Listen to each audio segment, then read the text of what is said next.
주를 닮아가느니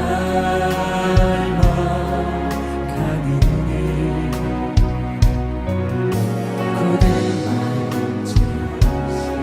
사랑을 가르치신 나의 예수님을 사랑하느니 날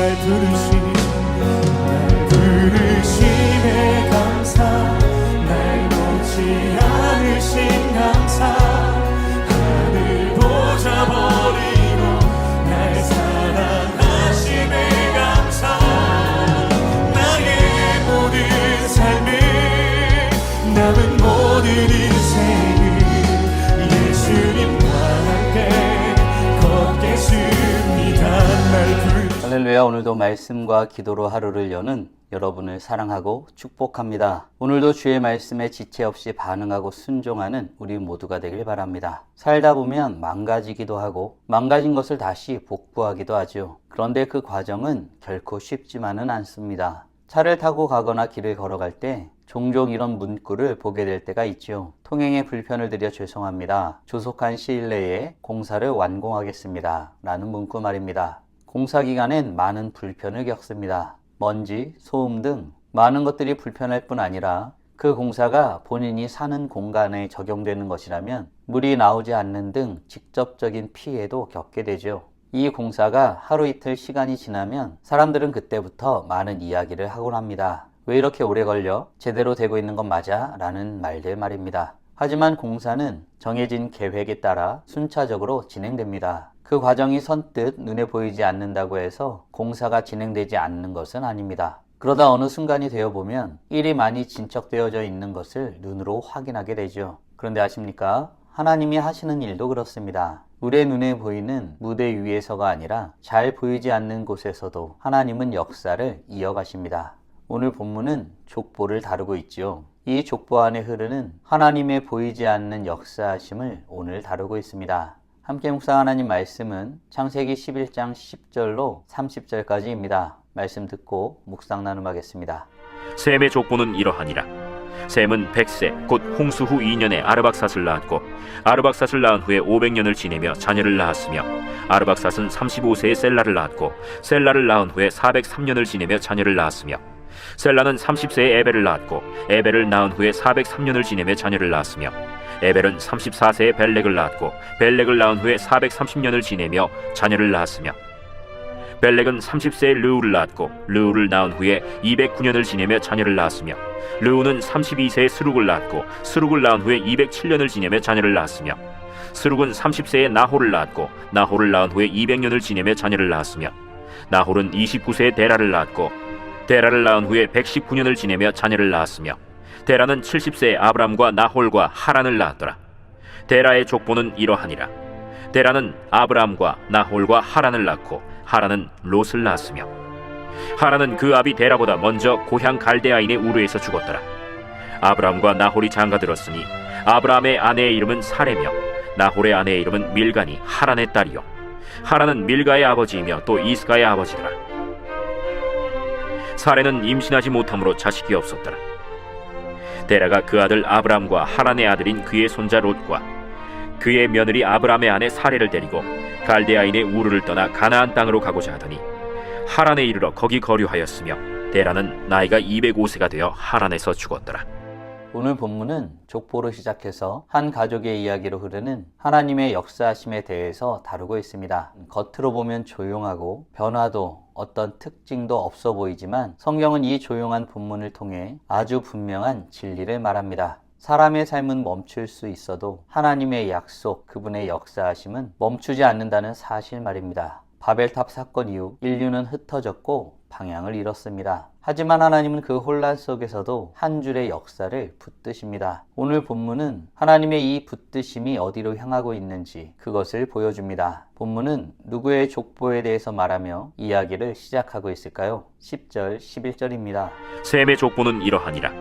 셈은 100세 곧 홍수 후 2년에 아르박삿을 낳았고 아르박삿을 낳은 후에 500년을 지내며 자녀를 낳았으며 셈의 족보에서부터 이야기를 시작하고 있습니다. 이 족보는 단순한 가족에 대한 기록이 아닙니다. 표식과도 같지요. 바벨탑 사건으로 사람들은 흩어졌고 인간들의 계획은 무너졌습니다. 하지만 하나님은 그 와중에서도 셈의 계보를 또렷이 기록하고 있습니다. 이것은 세상은 방향을 잃은 것처럼 보여도 하나님은 방향을 잃지 않는다는 사실을 보여줍니다. 하나님은 이미 노아를 통해 셈의 길 위에 복을 선언하셨습니다. 그리고 그 약속은 이 족보를 따라 이어집니다. 세대가 바뀌고 시대가 변해도 하나님은 약속의 줄을 놓지 않으시는 분이십니다. 사랑하는 성도 여러분, 나는 오늘의 나의 삶이 하나님의 약속 안에 이어져 가고 있음을 믿으시나요? 우리 삶도 마찬가지입니다. 우리는 하루하루를 살며 이게 무슨 의미가 있나 싶을 때가 있지요. 그러나 하나님은 우리의 오늘을 내일 일하는 시간과 연결된 한 줄로 보고 계십니다. 바라기는 하나님의 약속 안에서 우리의 삶을 이어가시는 하나님을 믿고 주님께 삶을 맡기며 살아가는 복된 하나님의 자녀들 되길 간절히 소원합니다. 이렇게 이어진 하나님의 약속의 흐름은 사람을 선택하시는 것으로 이어집니다. 이 흐름은 어디로 흘러갈까요? 27절, 28절입니다.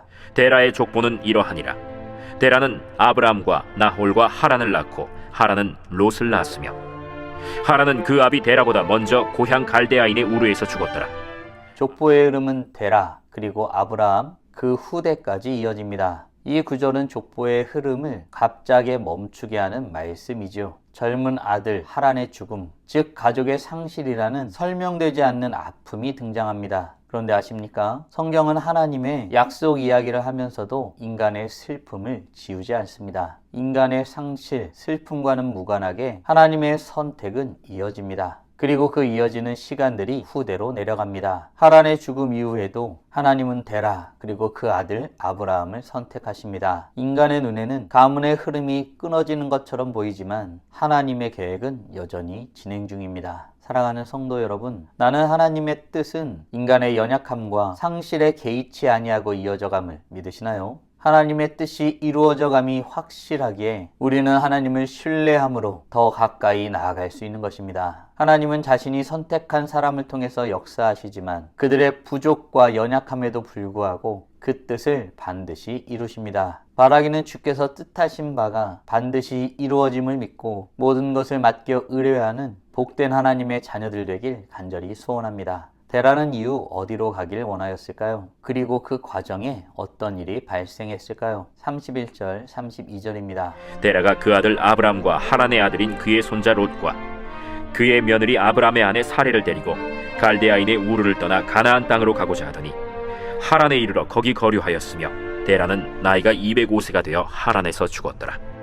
데라는 가나안으로 가려 했습니다. 출발은 했지만 도착은 하지 못했지요. 결국 하란에 머물다가 그곳에서 생을 마감하게 됩니다. 인간의 시선으로 보면 이것은 미완성의 인생입니다. 하지만 성경은 이 이야기를 실패로 끝내지 않습니다. 왜냐하면 이 멈춤의 자리에서 하나님은 아브람을 부르셨기 때문입니다. 부모 세대는 끝내 도착하지 못했지만 하나님은 그 여정을 다음 세대의 부르심을 준비하는 시간으로 사용하셨습니다. 인간의 여정은 멈췄지만 하나님의 구원 역사는 멈추지 않았습니다. 우리도 그렇습니다. 어떤 사람은 나는 여기까지인가 보다 라고 말하곤 합니다. 그러나 하나님은 그 자리를 이제 시작할 준비가 되었다라는 관점에서 보시는 것입니다. 사랑하는 성도 여러분, 오늘 우리는 족보로 시작해서 한 가족의 이야기로 흐르는 하나님의 역사하심에 대해서 묵상하였습니다. 다음 질문들을 통해 말씀을 정리하고 더 깊게 묵상해 보길 원합니다. 하나님의 언약 안에서 나의 삶이 이어져감을 믿으시나요? 아울러 사람의 연약함 가운데서도 하나님의 뜻하신 바는 반드시 이루어져감을 믿으시나요? 언약을 신뢰하며 살아가기 위해 지금 당장 할 수 있는 일은 무엇이 있을까요? 묵상하신 대로 주님 앞에 나아가 찬란하게 빛나길 간절히 소원합니다. 다 함께 기도하겠습니다. 살아계신 하나님 감사합니다. 오늘도 우리에게 복된 날을 허락하여 주시고 주의 말씀으로 하나님이 어떤 분이신지 무엇을 원하시는지 그리고 우리가 어떤 존재이고 어떻게 살아야 하는지 깨닫고 고백하게 하심에 감사드립니다. 사람의 죽음과 태어남을 열거한 족보를 보면서 무엇을 얻을까 생각할 수 있으나 그 그 안에는 보이지 않는 하나님의 역사하심이 있음을 깊이 들여다보게 됩니다. 실상 그렇습니다. 우리가 하루하루 살아가다 보면 과연 나의 삶에 하나님이 역사하심이 있는가, 이 세대에 하나님의 역사하심이 있는가 생각하게 될 때가 있습니다. 그러나 말씀을 통해서 다시 한번 확인하며 주님 앞에 겸손히 엎드립니다. 주님은 우리 눈에 보이지 않는다 할지라도 여전히 살아계시고 여전히 하나님의 뜻을 이루시기 위해 역사하고 계심을 확인하게 됩니다. 믿음의 눈을 들어 주님을 바라보고 주의 행하심을 기대하며 살아가는 우리 모두가 될 수 있도록 은혜 내려 주시옵소서. 하나님의 구원의 이 놀라운 약속은 끊이지 아니하고 실패하지 아니하고 반드시 이루어집니다. 그 현장에 우리가 있습니다. 지금 이 자리에 있습니다. 말씀하시는 주님 앞에 있습니다. 주님 앞에 겸손히 엎드려 주의 음성을 듣고 주님 앞에 기도로 나아가며 하나님을 영화롭게 하는 복되고 아름다운 성도들 될 수 있도록 은혜 내려 주시옵소서. 이로써 찬란하게 빛나는 우리 모두가 되게 하여 주시고 오늘도 주님과 함께 살고 이웃과 함께 살아 우리의 삶을 통하여 영광 돌리게 하여 주시옵소서. 이 모든 말씀 우리 주 예수 그리스도의 이름으로 기도드리옵나이다. 아멘.